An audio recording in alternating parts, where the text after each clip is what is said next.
I should get on that Kotaku podcast. Yeah, why not? We would love to have anybody from y'all on talking about old video game shit. Like, you would definitely give something Faye to talk about. Yeah. Since me and Nathan are children. I used to make fun of Fahey all the time, so we'll see if he probably doesn't remember that. He was one of the many people that would steal insert credit stories back in the day. Ouch. And just like rewrite them and not credit me. So that's why I had some beef with Kotaku back in the days, but they won. So I have to admit that it's all over.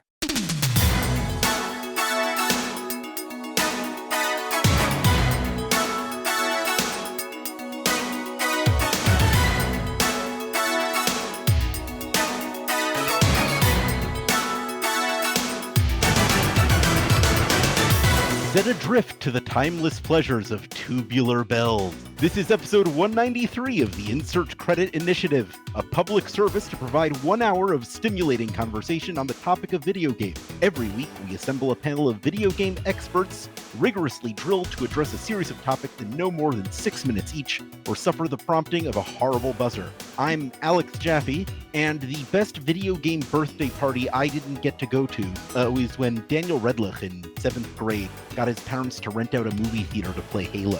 Whoa, I'm Brandon Sheffield. I don't know, have I been invited to a video game birthday party? I wasn't invited to this one. I heard about it afterwards and got really mad.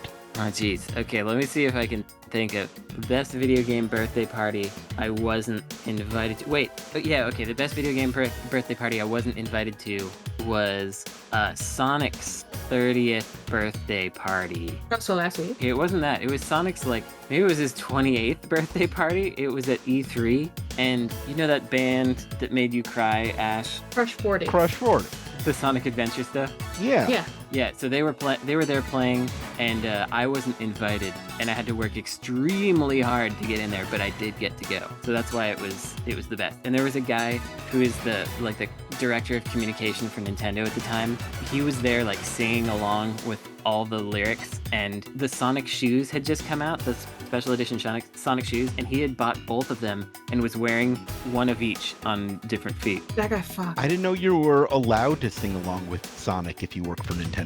It was the first I was learning about it, so I guess that was the best one. I'm Ash Parrish. I'm filling in for Frank this week. I've been told he's on some super secret clandestine video game history mission, so okay. I will be his replacement. The best video game birthday party that I was never invited to, see, you have to understand, I am a black girl, so I was not invited to any of them ever. So all of them. Terrible. Yeah, we have another guest on the show this week. Our guest is the designer of A Slow Year and Cow Clicker, author of How to Talk About Video Games and Racing the Beam, the Atari video computer system, and 10 other books about video games, and professor of interactive computing at the Georgia Institute of Technology. Ian Bogost is here. I'm here. Thanks so much for having me. I didn't realize I still had this memory, so I'm appreciative and distraught that it's been retrieved.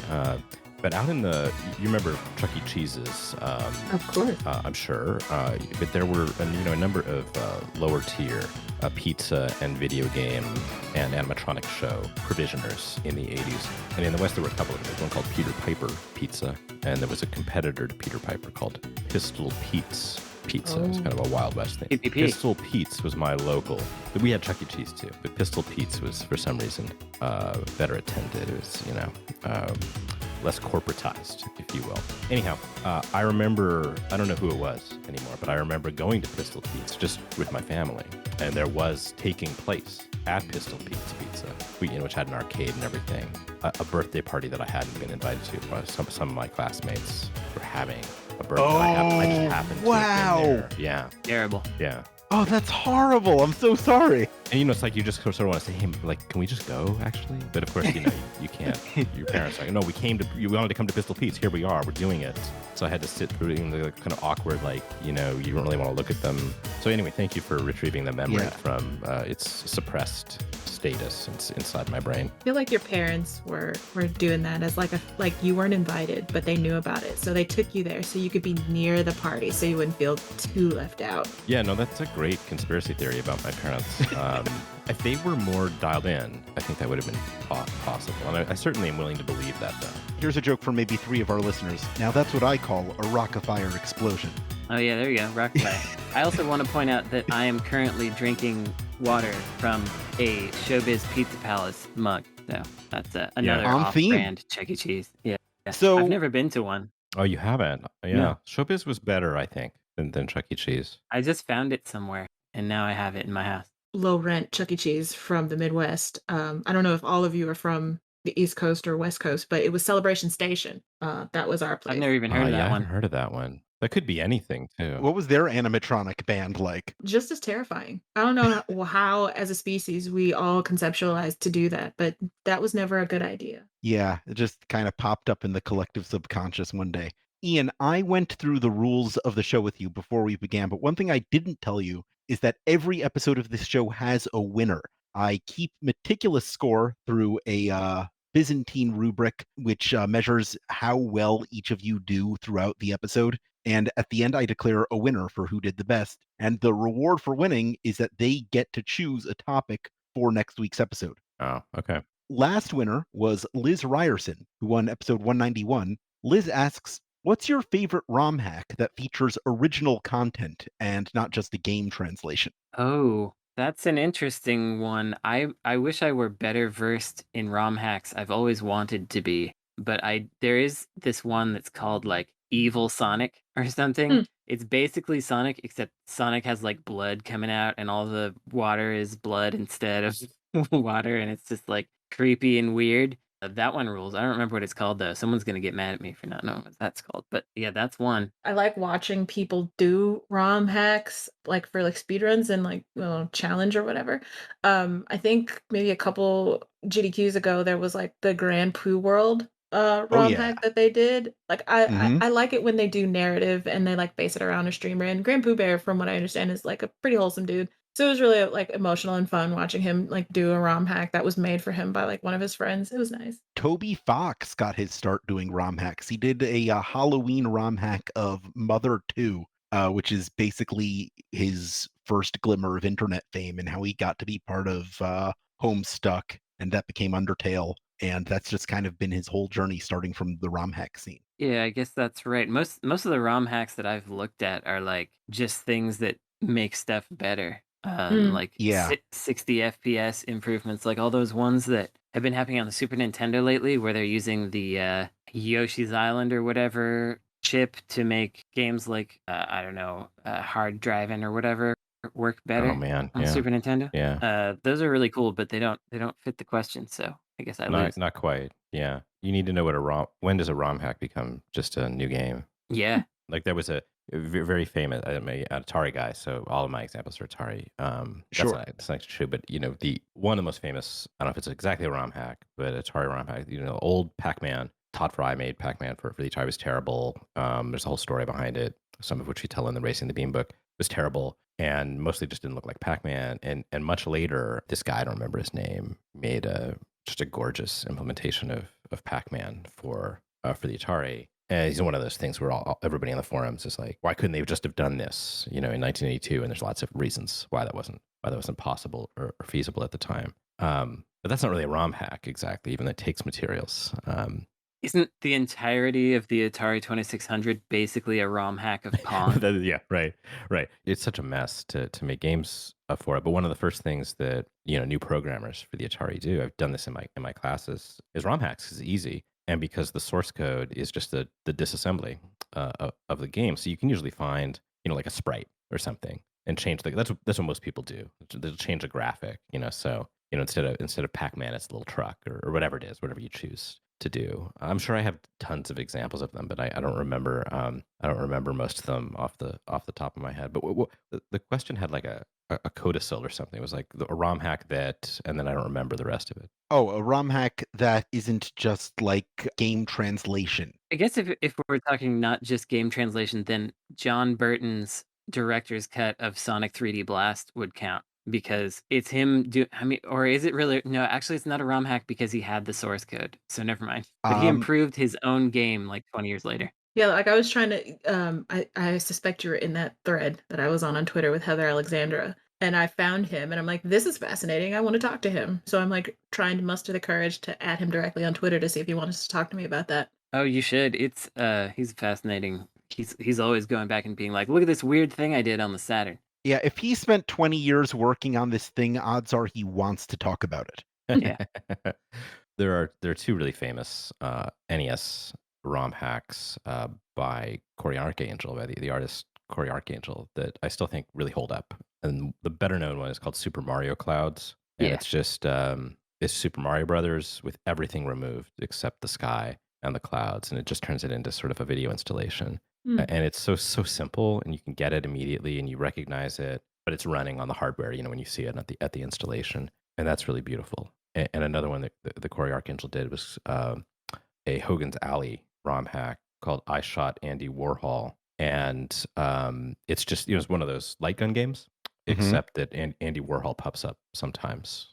Like the dog from Duck Hunt? Yeah, except it was similar to that game, but this was the one where there were like shooting ranges and stuff, and there were tin cans that you would shoot out. It was one of the other light gun games. But I've watched a lot of people play those who don't know anything about games, who saw them in an art installation context, and were like able to comprehend them. Able to just, they were legible as games, as ROM hacks, as art, and I think that was really a really interesting way to kind of toe those lines. Question 2. Which elements of a video game tend to be overlooked in assessment by most critics? Hair. The graphics. Specifically the hair graphics. Yes, actually. Very much so. I remember looking at Horizon Zero Dawn. Not a big fan of that game. I have no problem with it, but it's just I don't fawn over it the way most people fawn over it. And I remember watching a Let's Play of this game and looking, because everybody, it's like this, cyberpunk future, but like low grade and, whatever. So it's like bows and arrows, and people are in furs and have dreadlocks, but it's all like, but it's got like techno beats or whatever.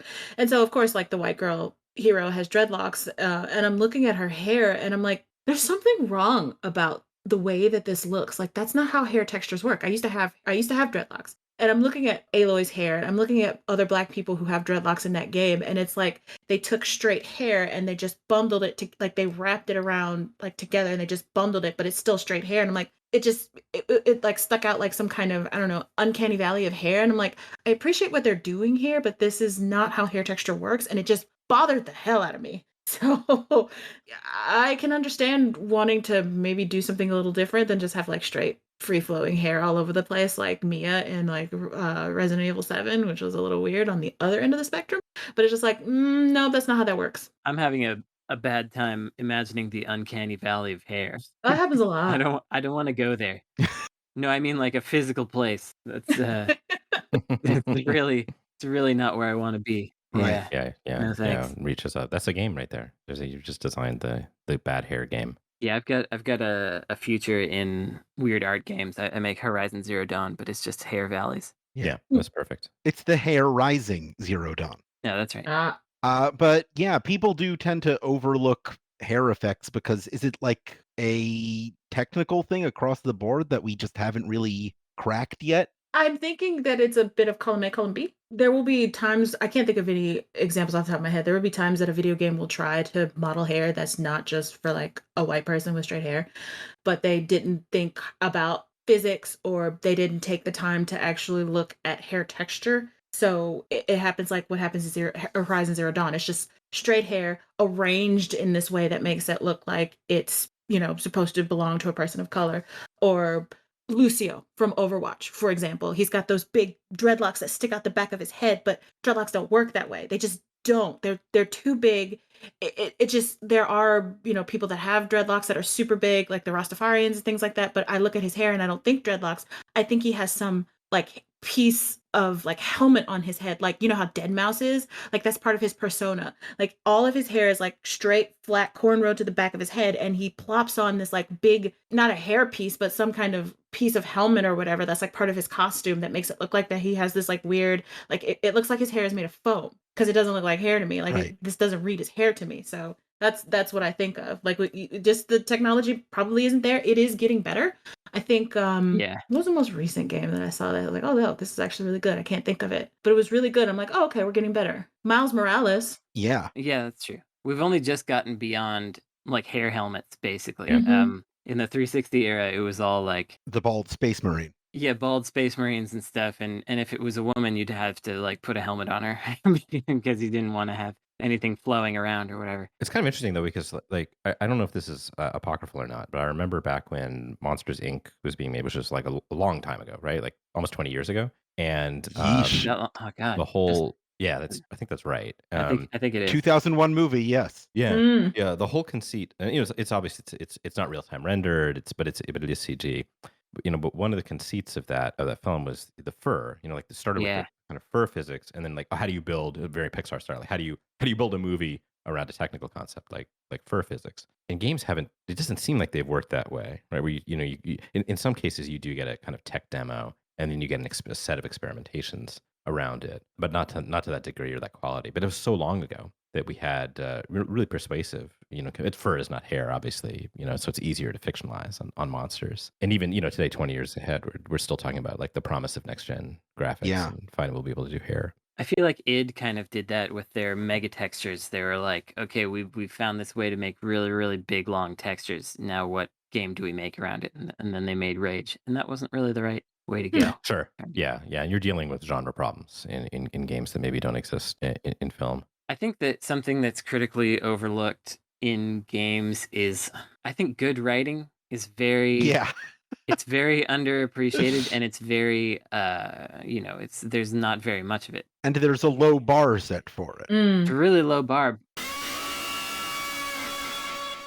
And that's how Brandon is able to get away with being a game writer. That's right.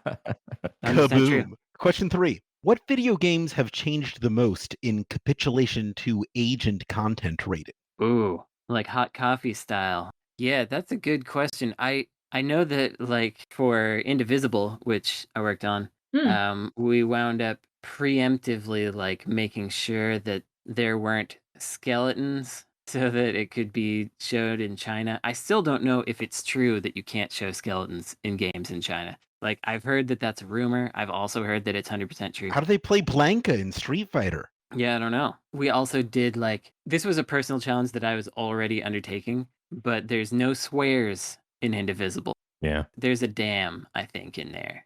Maybe. But otherwise everyone's saying heck and dang and stuff, which I think is personally funny. But we did that preemptively. And we did a whole bunch of other stuff like that in service of getting particular age rating and a particular... Man, there's one story that I shouldn't get into, but there was one thing that had to get changed because this is a Kickstarter or an Indiegogo backed game, and one of the high tier people put in some text and visuals that were not appropriate for any age, and it somehow did not get noticed and went through to the very end when people found it, and then they were like, oh, I can't believe they got away with this. And then it turned out we didn't. We had to either patch the game or change the rating of the game. Whoops. So we passed it. Yep. It's interesting that at least in the ESRB's content guidelines, gambling is one of the factors. They like distinguish between real gambling and simulated gambling, which is sort of interesting in these contexts. Like in what way does do loot boxes and other microtransactions kind of, is that real gambling? Is it gambling at all? And this goes back decades. This concern about partial reinforcement techniques and financial manipulation.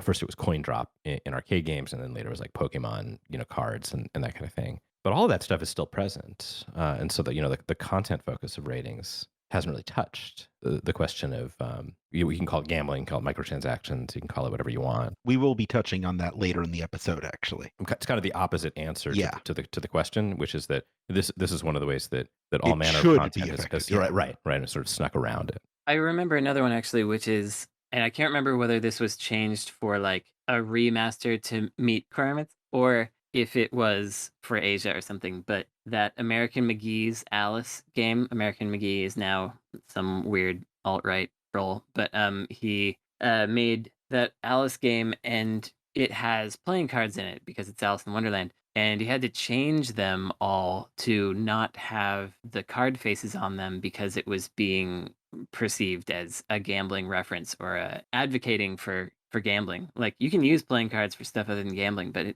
that had to be changed, apparently. Ash, didn't you do something recently where you wrote about pole dancing in Final Fantasy VII? Yes, that was an idea that one of the developers on Final Fantasy VII Remake they had for the Honeybee Inn sequence. They wanted to, make it this like burlesque kind of show, but then they had an idea. I guess one of the concepts was pole dancing, and they went so far as to have, like, from what I understand from the interview, like, people come in and mocap the scenes, but they were like, maybe we shouldn't do this. Which, I get it. Final Fantasy VII Remake in that particular context versus what it was versus what it is was a big step. So I appreciate that they didn't like go maybe too far with that, even though I would have loved to have seen, Cloud drop it from the ceiling. Yeah. Another thing that I was thinking of is that we as a culture of games makers are getting a lot better about potential like trigger warnings and stuff like that in not this like kind of like tongue-in-cheek kind of like mocking kind of way, because I'm thinking of Doki Doki Literature Club Plus and all the changes that they're doing when they're re-releasing this game about making sure people have adequate amount of ways to be warned about what's happening in the story, like both before you start the game and in the middle of it, and all the settings that you can turn, and being cognizant of like even the little things like arachnophobia mode for what is it, Grounded, Yeah. where there's no spiders, they just like these big blobs. I'm like, that's really nice. I wish more games would do that. I would love a trypophobia mode. Honestly, that would help me a lot. I'm also thinking of Chicory, where they have an option because you're painting and you can turn off the paint sounds because that blab blab mouth sound might be upsetting to people. Misophonia. Because of me. That is directly because of me. Seriously? 100%. I saw a video of Chicory early on, and I was like, just so you know, people like me cannot play this game at all because of the wet sounds. And they did some research, and then they were like, you're right. Okay, we'll give the option to turn that off. And so that's what happened. Excellent work. So I think in conclusion, censorship can be good. I love it. Apart from the Bonk series, what would you put on the ultimate platforming game collection for the Turbografx? All right, I'll get back to you guys in the next question. Bye, Ash. This is Ian, this is our opportunity to talk about Keith Courage. Yeah, it's our chance. Apart from the Bonk series, is a really difficult phrase to contend with because it takes so many things off the table. Yeah. I mean, you have to put Keith Courage in there, right? Right. Keith Courage is really undervalued. I think it is a difficult platformer, but it is an understandable platformer, and it's the weird like cute side, dark side thing that it's got going on. I don't know. It made a real big impression on me. It was the first Turbografx game that I ever saw. I was like, look how big these graphics are. Yeah. So that's a candidate. Jackie Chan's Action Kung Fu. That one should get in there. Do you think that A Link to the Past stole the light world, dark world concept from Keith Courage? Oh, probably. I don't know if the time frame works out. I don't think so. I mean, I think does Legendary Axe qualify? Yeah, Is that it totally does. I think that would. Yeah, we've been talking about that game a lot on the show recently for various reasons. But Legendary Axe also has amazing music. It makes really good use of all available sound channels to do kind of like a choral doubling of the main melody a lot of the time, and it just I don't know why other games didn't do that because it sounds so good. Yeah, these games were weird. It was a weird system, especially in the States because there were so many imports. Yeah, and they never really gave us any context for it, and we didn't have the internet, so you just kind of had to like you walked into a Sears or something, and there was Keith Courage, and you had to just make sense of it somehow. Yeah, which maybe I never did actually, but that kind of just bananas incomprehensibility of games of this era, something I not just on the Turbografx, something that I lament. So Bonk was very comprehensible. And maybe that's a good reason to exclude it. You knew exactly what was happening, and you have a little cute caveman that ate the meat. And also, we've talked enough about Bonk on this show. Yeah. Enough with Bonk. Crosswiber. Yeah. Oh wait, you said Turbografx, so I can't put PC Engine games on there. No, we're keeping it system exclusive. Well, no, I mean, does it have to be the U.S. or can it be Japan also? You can do Japan. Okay, then I'm gonna put Crosswiber because that is a scrolling beat 'em up platformer where you turn into various Sentai warriors and feels like a licensed game, but it isn't. But it has really good sunsets in it, so that's a good one. It's amazing how much of phenomenological experience of games of this period and before was about sunsets. Oh yeah, how many games are just about looking at the sunsets? You know, the parallax sunsets. 100%. There's a game called P47 on the PC Engine, which is, it's a fine, serviceable ICOM side-scrolling shooter. But Stage 2, I think, has just one of the best sunsets I've ever seen in a video game.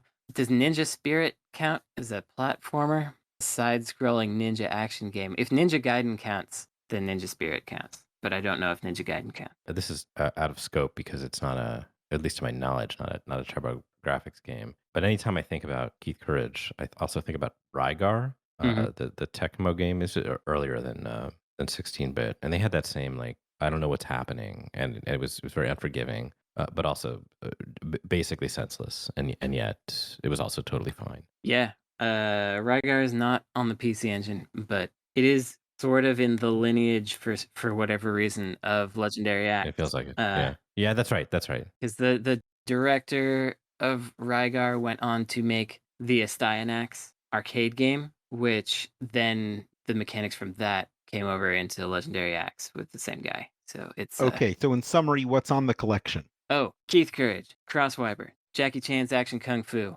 One more. One more. I said Ninja Spirit, but I'm not 100% sure. Oh, well, yeah, Bravo Man. I think we got a collection here. Bravo Man is so weird. Yeah, this would be the Turbografx Platformer Collection 2, because I imagine 1 would just be the Bonk games. That's right. So, 2010's Cow Clicker was a sort of playable satire of its prevalent contemporary social network games.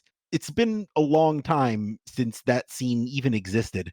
So how can we even explain it to listeners who might not have been around social media at the time? Such a good point. It's almost impossible. There was a nice kind of Wired article that summarized things, and this is actually why history is sometimes more important than archival. Like just kind of reading about something that happened in the past in the narrative context of how it happened in the past is maybe best. But yeah, if you can imagine a time when people use Facebook for playing these terrible social media games like Farmville, and then that being an anxiety that people had in the same way they have like an anxiety about Dogecoin or whatever today, and you hit the right moment in giving people an outlet for. I think that's the way to think about it. Is like what are some contemporary curiosities, whether in games or in technology or in culture. I think right now it's gotcha mechanics, the gambling that we were talking about earlier. Yeah, maybe it's. Cow Clicker is an interesting one because, and I think this is also important to the discussion, it was making fun of something that was happening at the time that is a little difficult to describe now, but it was like these time waster games that were somewhat predatory or very predatory in their monetization and time stealing tactics and whatever. They would also, I guess, steal your information and stuff, which that turned out to become an issue. Cow Clicker didn't do. But yeah. But the important thing about this one was that it was supposed to be making fun of it and lampooning it and be deliberately not fun, but people were actively engaging with it and playing it and doing it anyway. Like people were people are weird. Not like millions of people, but people were enjoying it as a video game. It's some people without even realizing what the joke was. Yeah. I think that was pretty disturbing. Well, and then we got we got the whole genre of idle games or clicker games or incremental games or whatever you want to call them. Not necessarily kind of directly born by Cow Clicker, but I think without Cow Clicker that wouldn't have happened, or at least it wouldn't have happened in the same way. And those games are extremely popular, very, very, very successful, earnestly as normal games. And I think the vast majority of people who play that style of game wouldn't have any familiarity with Cow Clicker as a part of the origin story of that genre. It's pretty bizarre. I was thinking about other games like that recently, where there was a game on the Xbox Live Indie Games Marketplace, which first of all, you'd have to explain what that is. For those who are not aware, the Xbox Live Indie Games Marketplace, the X-Blig, was on the Xbox 360. You could submit XNA games without having to go through a publisher. So it was like an indie self-publishing thing before that was kind of normal and possible to do. And for like 2 or 3 months, the Xbox 360 interface, instead of showing games, was showing like images of hip people doing cool stuff. And there was a lady doing a jump kick, and that kept showing up in this rotation of like things that you couldn't actually interact with. But it was a piece of UI that then the developer of Shoot One Up and one of the Serious Sam indie game things he wound up making an Xbox Live indie game called Parkour, which was just clipped out that lady from that UI interface and made a game surrounding her. And it got a bunch of press because that was a thing that people were talking about for those 3 months. But then, they updated the interface. The game completely lost any of its ironic meaning. And it's just like, what is that now? Like, that process happens much faster today too, with everything. And so having a window in which not only something is stable enough that it can go here, but then you have time to make a piece that reacts or responds or ironizes it or whatever, and then that you have like a window for players to react to it and embrace it. It's almost like that's a long time,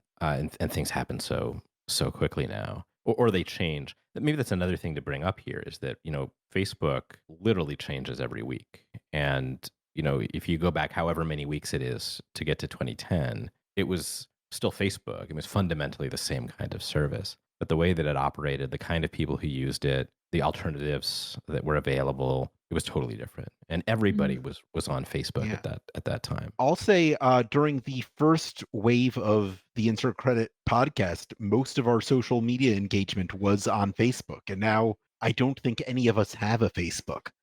Yeah, that's correct. Yeah, so we have kind of reached the point where trying to explain CowClicker is difficult because if you bring up Facebook now, it has a totally different meaning than it did in that era. I mean, I guess this is what it's like to get old, because there are things that remain relevant in my mind, which I have to spend like 30 minutes explaining if I want to. Okay, 30 minutes is an exaggeration, but like there are things where I'm like, oh man, remember the Tapwave Zodiac, which is a very flash in the pan, very brief PDA cross handheld game system thing. And like, I'd have to explain what a PDA is. I'd have to explain that smartphones didn't exist yet. And, try talking about the N-Gage, it's just like, right. But the thing is, these aren't important either. They are and they aren't. I think N-Gage jokes will be relevant forever. It better be. But we'll be right back after a very quick break. P47 Sunset. It looks better in motion, and the reason is that you see underneath the sun how it's like the clouds are brighter. Like the parallax scrolling scrolls past the sun, and those areas remain lit. It's really good. So if you check a video of P47 on the PC Engine Stage 2, you can check it out. Maybe Esper could get some footage of that for the YouTube video this week. I don't think we'll get into any trouble for putting PC Engine footage in our YouTube channel. Knowing your luck, you'll get the one patent troll who will be like, yeah, I worked on this. Welcome back to Insert Credit. Well, I'm checking the schedule here, and it seems we're long overdue for a return to Violence Island.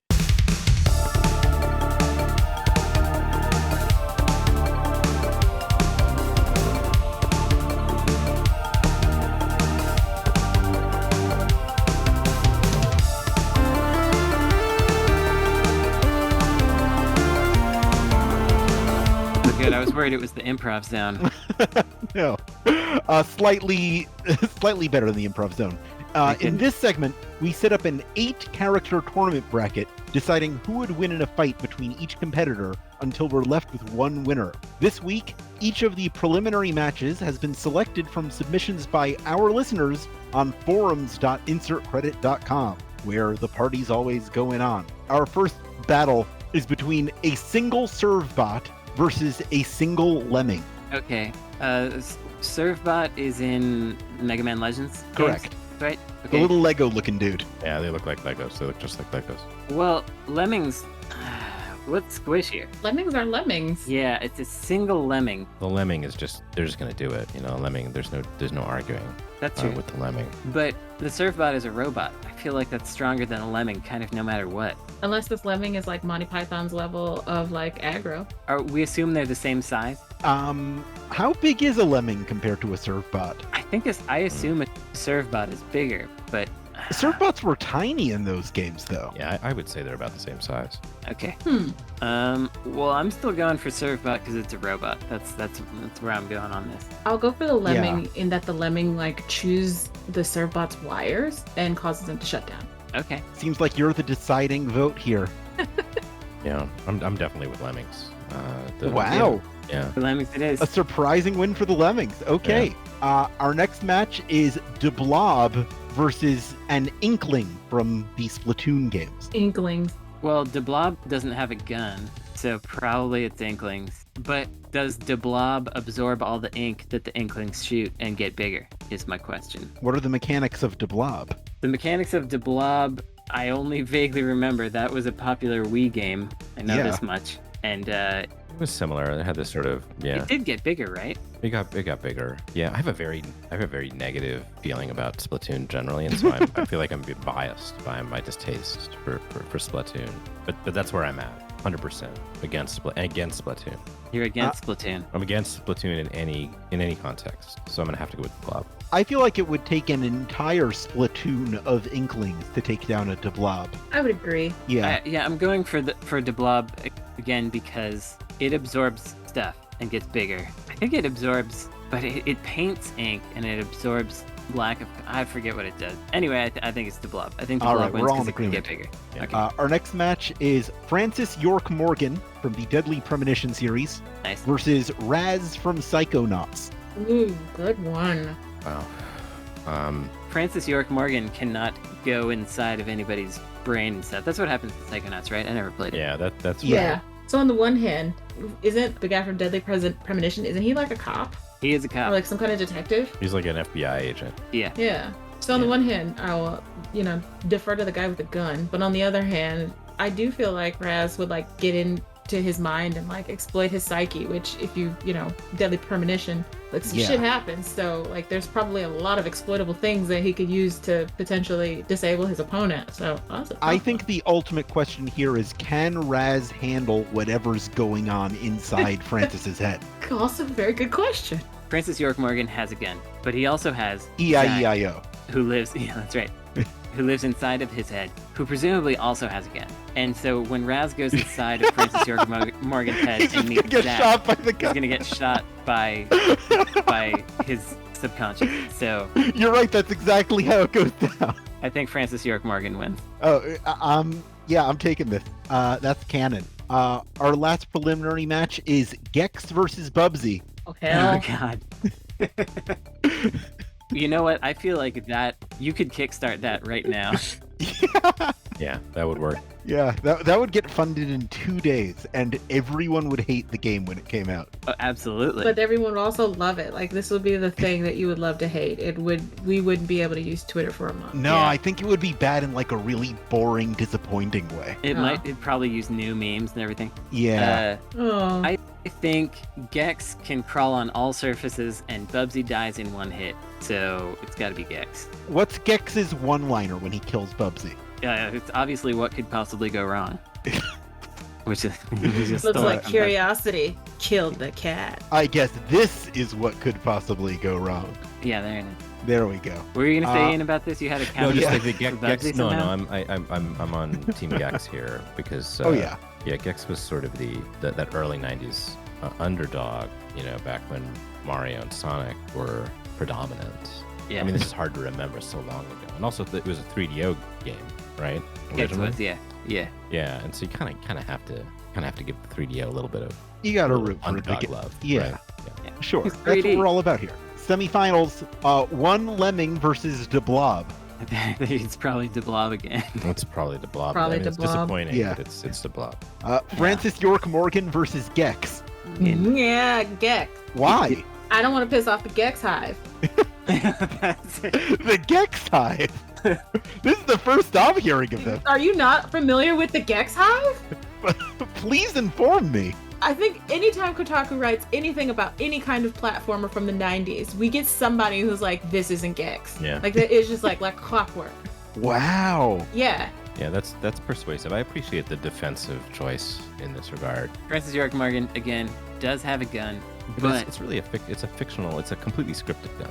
it's true. It's also lizards get her around real fast, probably hard to shoot, can climb on all surfaces once again. So I guess I could go throw the Gex Hive a bone. I think I'm going to vote for Gex as well, only because when he beats Francis York Morgan, it will be his opportunity to make some kind of ham-fisted Twin Peaks reference. All right. And our finale is DeBlob versus Gex. I mean, it's Gex. So I don't know. Why are we even talking, right? Definitely Gex.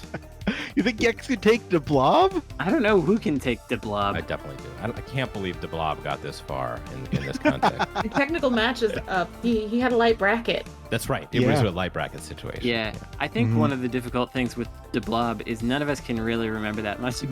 I mean, he's no de Blob too. There was a whole series of those blobby games. That was during the era of roll-up games, goopy games, Katamari era too. All of that was happening. Kind of like how all those animatronic bands popped up at once in Chuck E. Cheese ripoff. Yeah. I mean, all I know when y'all say the Blob is I just think of the Marvel character, the X-Men. Oh, no one moves the Blob. That guy.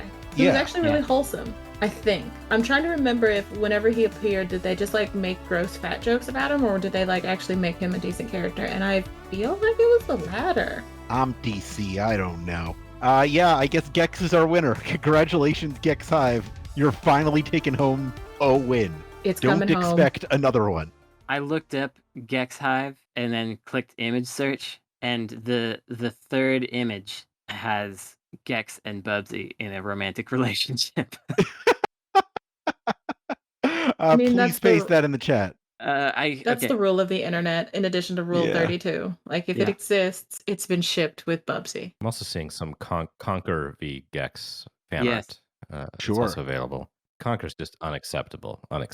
That's true. Yeah. Who do you think would be a better romantic partner to Gex, Conquer or Bubsy? Bubsy for sure. Conquer is a foul-mouthed, self-centered jerk. He's probably also a slut. Yeah. Just a big old slut. Yeah. Yeah. I hate that I have that thought now. Yeah, he screwed his way through half the cast of Diddy Kong Racing. Oh, no, don't do that to me. I love Diddy Kong Racing. I don't want to imagine all this right, stuff. Here's our next question. Has a video game ever changed your opinion about something outside of video games? Well, it's an interesting question for me because an entire corner of my work, my writing and my game design work is dependent on me saying yes, that's possible and that has happened. But then, yes, at the same time, I'm not sure. Yeah, I mean, sure, it could happen. Anything could happen. But I don't know if I can imagine a time that's a game has really affected me in that way, in a concrete, definitive. Right. Yeah. Right.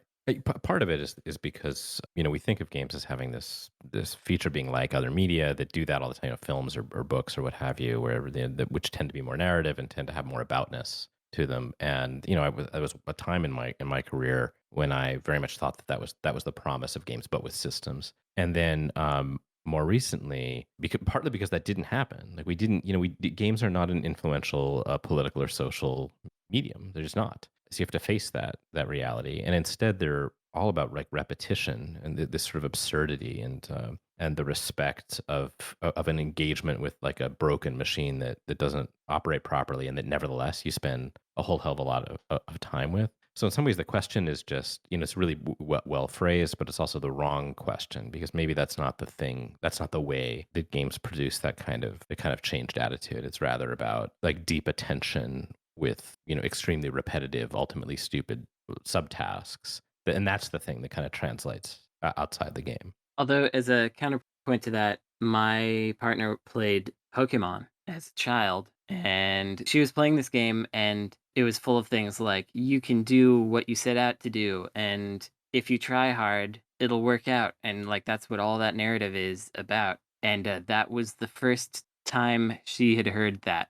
stated. Before. Yeah, it's a good example of getting that kind of reinforcement. Pokemon was kind of like a seminal thing for her because she wasn't getting that kind of feedback anywhere in real life. But to hear that it was possible to get that kind of feedback was quite arresting, I guess. So you're saying video games can change your life if you've never read a book or seen a movie? No, it's not so much that it can change your life if you have a negative home life. The happenstance of the media that you find, right? You just happen to have been engaged with. My thing with this is I'm actually still wrestling with it. I love Dragon Age 2. Sure. I hate Anders. I hate him with a passion. And the thing with him is that the fandom absolutely loves him. Yeah, get the hell off my show, Ash. Hey, we can throw down about this. But the fandom has an outsized love for him that I never understood because spoilers for Dragon Age 2 people who haven't finished the game. He blows up a church and it's like this He pivotal. was possessed by the spirit of vengeance. It's not his fault. Is it though? And then, but you've got people, and this is my problem with fandom, is that you've got people that are like, oh, he was just like this oppressed minority, and he obviously had to do this or whatever. And like fandom will give a lot of leeway for that kind of, expression in a video game, but will get mad at people who want to block a freeway in real life. I hate that whole like, oppression pastiche that gets put on in video games, and people have this like strong, resonance with it, but then turn around in real life, you're like, I don't, they completely failed to bring those lessons forward. That's But fair. yeah, I hated him. I just hated him. I never liked him. And this is not to say I'm like some like Templar, person or whatever, even though I did kind of have sex. I really like Cullen. Anyway, but as I've gotten older and everything that has happened, and I'm a Black person in like America right now, where it's like, damn, I really wish we would just burn some shit down right now because this is getting out of hand. I'm kind of starting to reevaluate my position on him, because I was one of those people who are like, you don't have to resort to violence, to make your point heard. Like, I understand, violence in a righteous situation is fine. I didn't necessarily think that what Anders did was righteous violence. I'm starting one thing that I've wanted to do for a long time, and I've just hasn't had time to do it, is just go back to Dragon Age 2, play it again with my newer, more like, let's fuck some shit up kind of shit, and see if I still feel the same way I did about him. And I'm kind of thinking that I might have my mind changed. Like, I'm tired. As a person in this space, I'm just fucking tired. Burn it down. So I can kind of like jibe with that now in a place where once I couldn't. It's an interesting point, because I feel like I'm always doing like the Paragon path in these things, and I'm trying to be nice to everybody. But I've just with the way that you're speaking about it, I'm kind of realizing that perhaps that is the fantasy that I'm living, which is that it is possible to solve all problems by being nice, without violence, and by being nice, and by trying to care for everyone, which is depressing to think about. Okay, before we go on to the next question, I gotta ask, how do you get with Cullen when the Iron Bull is right there? I didn't say he was the only one I romanced now. All right. That's acceptable. Okay, here's our next question. What was the most ambitious video game to actually deliver on its promises? Ooh. Oh, heck. I immediately start racking my brains. Did any Molyneux games get close? And I think Black and White is probably, like be a god, do all this weird stuff. Black and White got pretty close. Yeah, it's the one that technically does the most of what it says on the tin. Yeah, I think that's a solid candidate for that. But I mean, also like Minecraft, maybe. Yeah. But I don't know, was Minecraft ever like a really ambitious title, or did it just become that over time? It was sort of like maybe it wasn't at the start. Not in the early days, and which is interesting to circle this back on the question too, because this idea of making a promise wasn't always the case. Partly because it was just random that there was a game like Minecraft that emerged, but in Black and White's era, or before that, in those similar simulation games, Civilization or SimCity, or things that are sort of a piece with it, they weren't making promises. I mean, there wasn't this kind of culture of expectations associated with these, and you pick them up, and they were delightful and surprising because they worked at all, and they did something resembling what they offered. So I think in every era you'd find a different version of this answer. It's kind of hard to think about in the present. Well, we have to think about who made promises. Molyneux, David Cage, Kojima. These are the kinds of people that make promises, I feel. Well, that's one. Yeah, that's an interesting way to interpret the. Yeah, and none of these feel like great examples of delivering on promises. So maybe the lesson is not to make promises, but to make the work. Kojima learned from that. Like, he didn't make any promises about Death Stranding. He just showed you a bunch of weird crap nobody could interpret. And then people were still disappointed. Yeah, people were disappointed, but not as much as they would have been in a different era of Kojima's career. Which is suggestive of the fact that just not making these sort of meta discursive claims about what the thing is going to do, which is exactly what Molyneux ended up doing in that later part of his career, and just falling flat. Sonic Mania. That's true. That's true. Sonic Mania was like, oh, we're getting classic Sonic back, which seemed like an impossible thing, but it happened. And it was really good. And it was a promise that had been made so many times before, Yeah. Like every time they were like, Sonic's back. But this time, Sonic was back. I was thinking like No Man's Sky, but like a year after it came out. I guess that counts. Yeah. Then Destiny 2 also counts. Sure. Destiny, as it's known. Eh, Sorry. Good one. Yeah. Yeah, I don't it's hard because I do think that people have learned not to promise. They've learned to avoid that. Like Mhm. I remember the Far Cry games, they often promise something, but they do Mm. tend to deliver on it. But the thing they're promising is like they've done something like it before and there's more of it now. And so you Right. can be like, all right, they could probably do that. So without promising, how do you get people excited for a new game? You have to have that cachet. One of the answers that I'm gonna hate myself for because I hate this game with a burning passion is BioShock Infinite. You're among friends. Yeah. Oh, okay, good. Yeah, I think that was one of those like, here we go. We're gonna make you feel the same way about Columbia that we did about Rapture, and Right. your personal tastes about how they executed that story aside, they did it. Yeah. Yeah, it's like Pixar movies where they're like, we're probably gonna make you cry at some point during this. Get ready. All those movies follow the same arc. Yeah, we know the Yeah. formula. And actually, I guess this is a good example of the opposite thing happening because they promise the same thing every time and it has stopped working on me. It started to get too rote and too twee for me, like with what's the one with the emotions in it? Inside yeah. Out. Inside Out was the first one where I was like, uh-oh, this doesn't work on me anymore. Yeah, I think I had the same thing to that. I think they still work. I just think Inside Out is not a best example of that. Like, didn't Coco come out after that? Yeah, Coco came out and Coco's Coco was better. great. Yeah, Coco's great. Coco's better. All right, fair enough. But it's now hit and miss where it was like, It okay, was I'm gonna always watch hit. this movie. Has anyone seen Luca?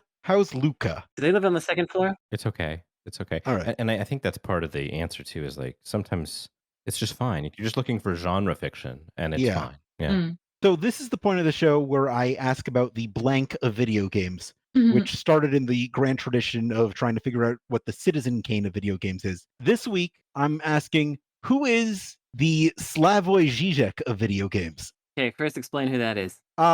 He's a contemporary Slovenian philosopher. He kind of a Marxist guy, kind of a doofus, but a lot of people like him. A modern pop philosophy guy from like philosophy. Yeah, Yeah. he's you're very reasonably famous, and if you run in these circles, this Marxist, Hegelian, Lacanian philosopher and critic. Right, now that I look at how his name is spelled and see his bearded face, I realize that he has showed up on my feed a lot. You've definitely seen Slavoj Oh, Zizek yeah. memes. Yeah, the Yeah. double hot dog one is common. There's a blinking meme of Zizek. It's always the sort of thing where it's like, oh, this is probably something I should know about. Oh, well. One answer to this question, and maybe the one I will choose, is it Slavoj Zizek? Zizek is famously, but maybe not quite as famous as some of obsessed with video games, actually. But to my knowledge, has never really written or discussed them. And I was always kind of living in fear that Zizek is finally going to become a video game writer. He's very, very famous for his writing on film earlier in his career. And I think that is one viable answer, if not a very satisfying one. But it also points to other possibilities. Like this is someone who's outside, he's kind of a troll who's poking at things. There's a certain repetition to his work. You kind of know what to expect, and then you get it, and it's the sort of Zizek take. Those are some of the DNA that I would look for in a more interesting candidate. The Zizek himself is the Zizek of games. I don't know if we have somebody like that. It feels like it should be a game critic or thinker. Kojima. Oh, I guess if you went on the developer side, then Kojima could be a good candidate. Yeah, he's always predicting things. Man, but every time I say a weirdo, then the answer is Kojima. Yeah, I think it's endemic to Zizek's persona that he doesn't make this stuff. That he's outside of it, either as a critic or just as a kind of a black sheep. It could have been Roger Ebert for a while because he was really poking the bear video games a lot back in his time. A lot as in once? No, I mean he did more. I mean he wrote that one op-ed, but he also talked about and reviewed video games. I mean there's him playing the activator, the Genesis punch and kick thingy. He's interacted with video games for a long time and has talked about them. But I don't think that he doesn't take the subject seriously at all. So Yeah. Based on Alex's description of this person alone, because I did not know who this is, I did look him up and I'm like, oh yeah, I kind of know who this person is. Just based on that description alone, my answer is not video games, but the only thing that I could think of that comes close to that is the Steakums Twitter account. Ah. Yeah. So it's a good candidate, actually. It's That is a good contemporary. candidate. Yeah, I'm fine with that. I wouldn't be surprised if he was running that. Yeah, well, I've talked to those people for a story that I did a number of years ago, and it's a much more earnest operator than Zizek would be, but it does have the kind of inside and outside capitalism at once kind of business. It does feel very Zizekian, yeah. Well, I guess that's got to be the answer. That's a good answer, even That's though great. it has nothing to do with video games. Yes. Well, they the whole Steakum like that brand persona was they were trying to reach gamers. That was one of their goals. So that's the connection. Yeah. All right, that's fair. There we go. Okay, we got there. Ash gets the point. Which brings us now to our lightning round, which comes from Patreon subscriber Driftglass. If you would like to submit a question to the show or even a lightning round concept, all you got to do is go to patreon.com/insertcredit, subscribe at any level, where you could get access to regular episodes 1 day early. 1 day early. 1 day early. And even bonus content that we put up periodically. A very interesting little half-hour bonus episode with Liz Ryerson just went up this week, and I would really recommend checking that out. And you can only get that on the Patreon feed. Anyway, Driftglass admits, imagine that you are in charge of casting for the following hypothetical video game film roles. Because this is imaginary, actors can be contemporary or deceased. All right.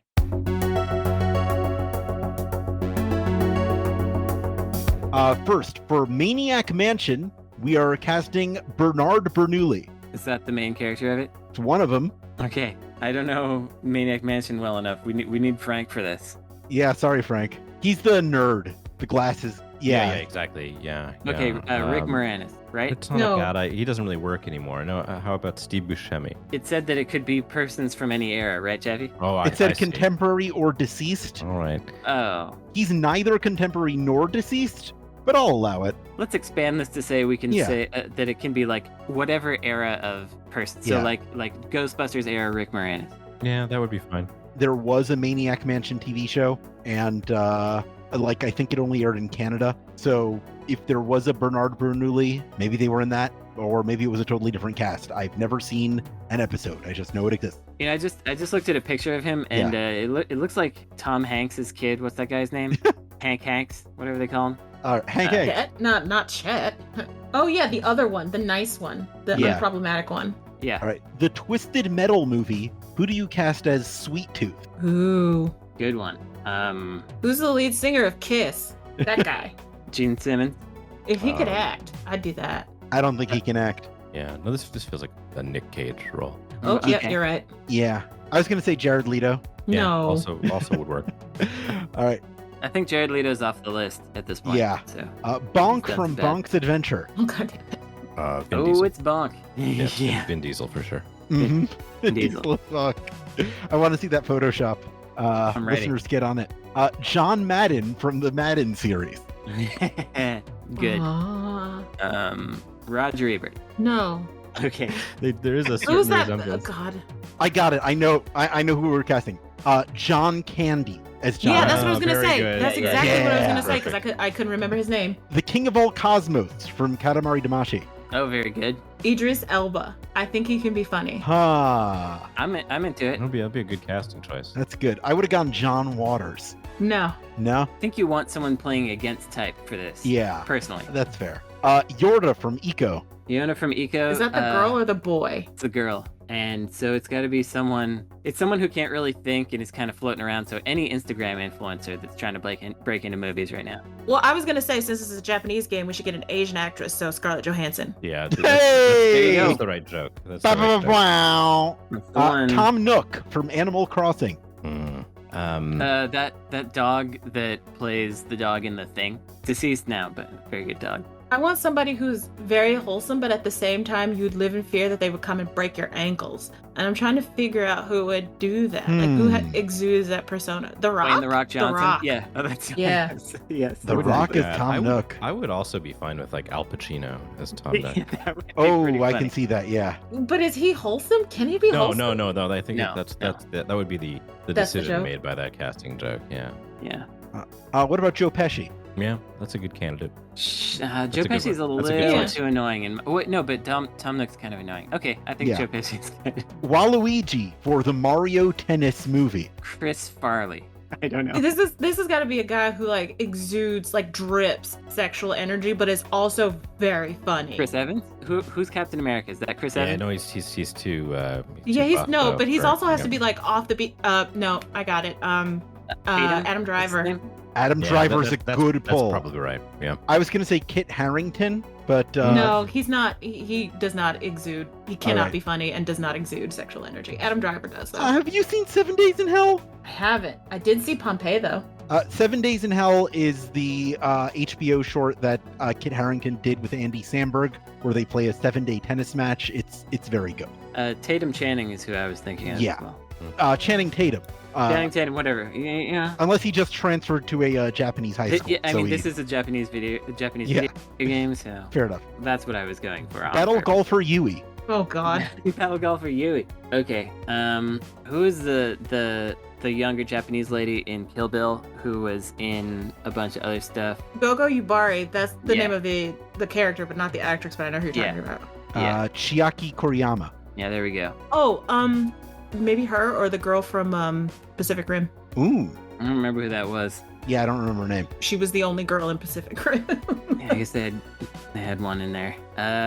Her name is Rinko Kikuchi. Are you sure that's her name, or is it the character's name? I think that's the character. No, it's not. It's her name. It's her name. Okay. Mori was the name of the character. I just looked it up on IMDb, so I am sure. Okay, and finally, who plays the J Tetramino in the Tetris movie? Dwayne Rock Johnson. Oh. I like Jayla. She is Jenny from the Block, so yeah, she's Jenny from the Block. That's very, very good. Brandon, I'm gonna have to give you the win for that. Congratulations, you have won this episode.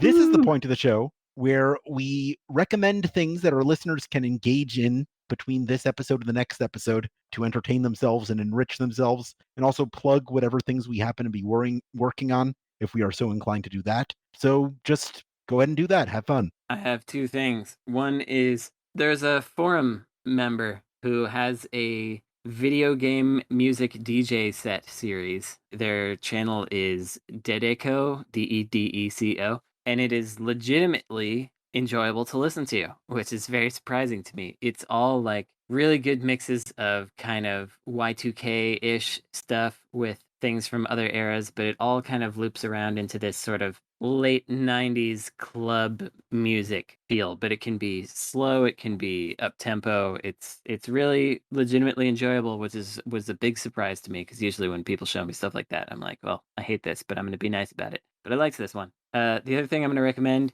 is not that you should give this person money, but if you can find a way to acquire the Cool as Ice Blu-ray released by Kino Lorber, that movie is bizarre and famously one of the first movies where Janusz Kaminski is the cinematographer who later went on to win a bunch of Oscars and stuff. And it's a gorgeous movie to look at. It is a bizarre, like the commentary is two Australians talking about the ways in which this movie is an appropriation of African American music and culture. And it's bizarre. That in itself is bizarre to listen to. But it's terrible, but you absolutely should watch the movie. There's a sequence where Vanilla Ice, and this is supposed to be like sexy and cute, the high schooler who he is interested in having sex with is asleep in her bed, and she is awakened by Vanilla Ice, who has broken into her house and is putting an ice cube in her mouth while she's sleeping. Weird. It's friggin' terrifying. So this is set in the same universe as Teenage Mutant Ninja Turtles 2: Secret of the Ooze, which also features Vanilla Ice himself. Go Ninja Go. Right. Okay, those are my recommendations. Enjoy. Anybody who's listening who is in a low mental health place, to obviously seek out help from professionals. But if you want to have a therapy session without paying for an actual therapy session, go play Chicory. That game will tell you some shit about yourself, and you are not expecting it. You think this is this happy, fun, color in the world kind of thing, and then you get kneecapped like halfway through with like, oh, this is close to home. So any creative types, especially if you write about video games, if you make them, if you do art, if you write in general, it's a very it's a game for artists, creators. It'll definitely make you think about the ways that you are potentially kind to others, but not necessarily kind to yourself, and make you think about that a little harder. And it's also like a lot of fun. Like remember when adult coloring books were all the rage like a couple Oh, yeah. years back? It's that, but in a video game with super cool music and a story that will beat the hell out of you in a good way. So play that. You can always check in on the Split Screen podcast with me and a bunch of my coworkers. I was going to call them friends, and then I realized that was a lie. We have a lot of fun. Too bad for them. But we're your real friends. Yeah, exactly. Yeah. One day we'll have one of you guys on, so that'll be fun. And, you know, if you ever are interested in anything that I have to say, you can find my stuff at Kotaku. So do that. I've got two things. One is a summer cocktail that I'd like to recommend. Ooh. Called the Americano, which is basically a Negroni with club soda instead of gin. So you get like, it's a little bit lighter, you know, put in a twist, and it's almost like having an Italian soda, but it's a drink. That's my first recommendation. And then I have a game. We talked about this a little earlier. We talked about Raz and Psychonauts, and new Psychonauts is coming. If you haven't gone back and played the original, it's really worth doing. Especially given the time frame. It was like mid-aughts when that game came out, and worth reflecting on what they accomplished back then in that genre and out of it. So I think that's a worthwhile replay or first time play. They don't have teeth in that one, do they? The teeth, they're something resembling teeth. The texture maps are they're very low res, so you have to get used to it. But there are things that you might mistake as teeth, which is unfortunate. Yeah. Tooth plates. All right, I've got some recommendations that I would like to toss your way. I'd like to recommend that if you're listening to this show on any platform where you can subscribe to or review podcasts, that you engage with us in that way to keep the algorithms pushing us upwards and forwards. You can also go to patreon.com/insertcredit, where you could become a patron to submit your own topics, get our regular episodes one day early, and even access monthly bonus episodes and other exclusive content. You can join us on forums.insertcredit.com and follow us on Twitter for our own personal updates and projects. The show is at Insert Credit. I'm at Alex Jaffe. Brandon is at Necrosofty. Ash is at Ad Astra. And Ian is at Bogost. The show is produced by Esper Quinn with music by Kurt Feldman. Once more, I'm Alex Jaffe. I'm Brandon Sheffield. I'm Ash Parrish. And Ian Bogost here. Thanks for having me. Sure. Your game, by the way, incidentally, has now been saved.